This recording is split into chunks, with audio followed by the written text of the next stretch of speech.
So I did not think that I would be making a video today about this. I did not think I would be making a video at all. I do apologize for the slightly dormant channel. I've been up to a lot of things, as some may know, but the stuff will come. Stuff will come. I will upload a few more videos here and there, for sure, in the near future. But for today, as you can probably tell, this is an unscripted video because I want to take some time to really share some love for what I believe to be an absolutely brilliant episode of television in a really, really great series that surprised me pleasantly a lot. And that is, of course, episode 6 of The Sandman, which, if you've seen the show, you'll probably agree with me, is the best episode by a mile. But before we get into it, I do want to talk just a little bit about the show as a whole, because I think it's one that is interesting enough to warrant a little bit of discussion. Now, I went into this series completely blind. I knew that it was based off of a very popular comic book, but that was about it. And so the first 5 episodes are amazing. Truly, truly remarkable stuff. Riveting, compelling, amazing acting, brilliant visuals. Episode 5 in particular is just a wonderful, wonderful showcase of terrific acting, intelligent writing, great atmosphere building, just really, really great stuff. And then episodes 7, 8, 9, and 10 are kind of dead, I can't lie. I fell off it kind of almost completely and started going on my phone. And it was a shame, but the ending does kind of bring things back up. So that is my spoiler-free review, very, very quickly, of The Sandman. Now let's get into spoilers with episode 6. So only stay if you've actually watched episode 6, and I mean really do not want to spoil this for you. It is a brilliant, brilliant episode of TV. So let's just get into it. Spoilers. Wow, so this shit's amazing. This shit is fucking awesome. It is one of my favorite episodes of all time in television. I believe it's about an hour long. One of the best hours I've ever had with a film or a TV show. My favorite episode of television would still be Winds of Winter Season 6, Episode 10 of Game of Thrones, but this is up there. All right, and I would actually say that for anyone who's seen both, the biggest compliment that I could give to The Sandman Episode 6 is that it reminded me of Tales of Ba Sing Se from Avatar: The Last Airbender.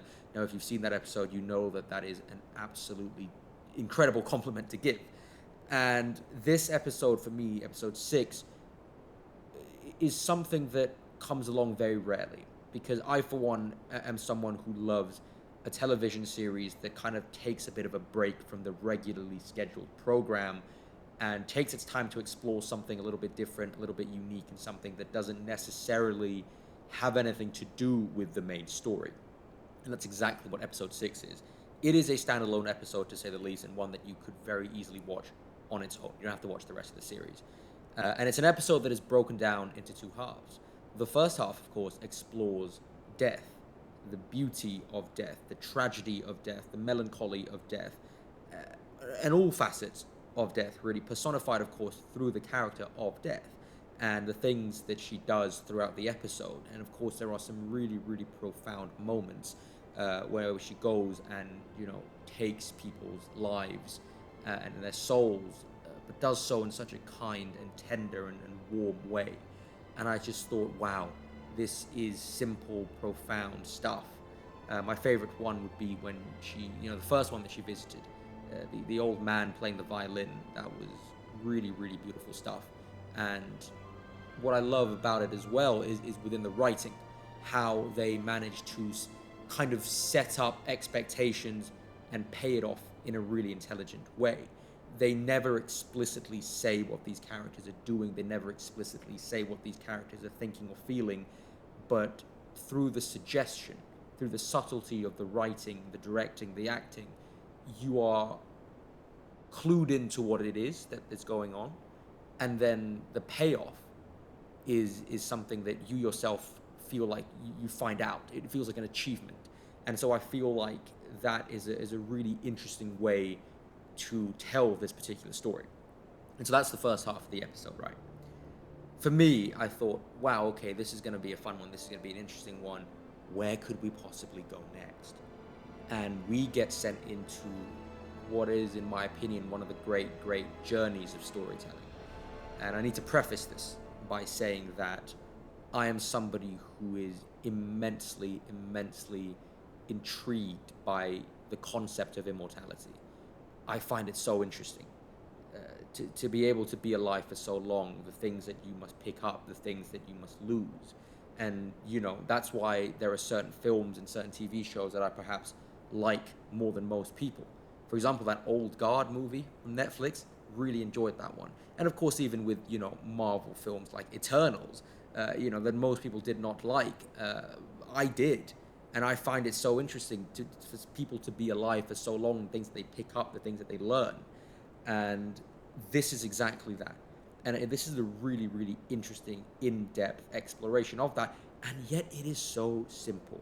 It is literally a god and an immortal man going into a bar and having a conversation, a pub, I should say. And it was wonderful, wonderful stuff to watch. Simple, elegant filmmaking, some brilliant, brilliant transitions, might I add.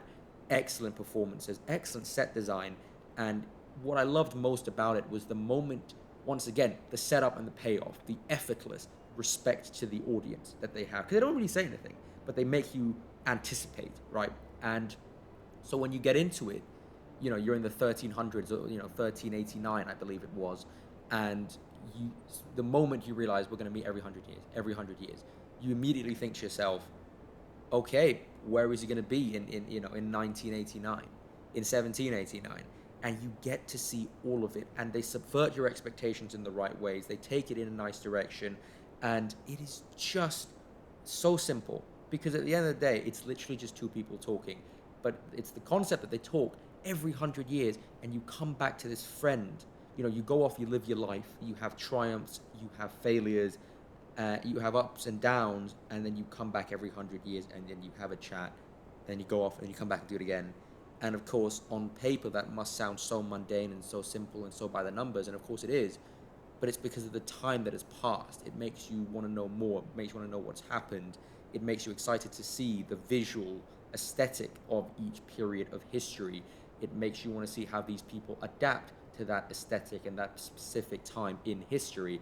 And so to see these actors actually in their costumes from 1300s or whatever, 1389, all the way to 2022, was rather profound, and done so simply and done so well. And a big compliment that I could give to this episode, this particular chunk of that episode, is I don't understand how the writers could conceive of something so incredibly complex and century spanning in such a simple way.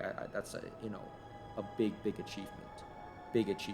And to cap it all off with Morpheus returning to the new pub and seeing Hob and finally accepting their friendship and embracing it after all of these years of loneliness, having this one guy that he can talk to, this one mortal, or immortal I should say, but one human who is so fascinated with life, who is so in awe of it, who is so appreciative of life.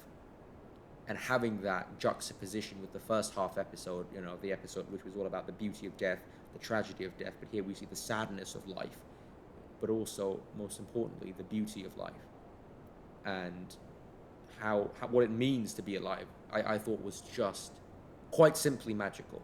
And that's not a word that I often use to describe an episode of TV or a film or a story.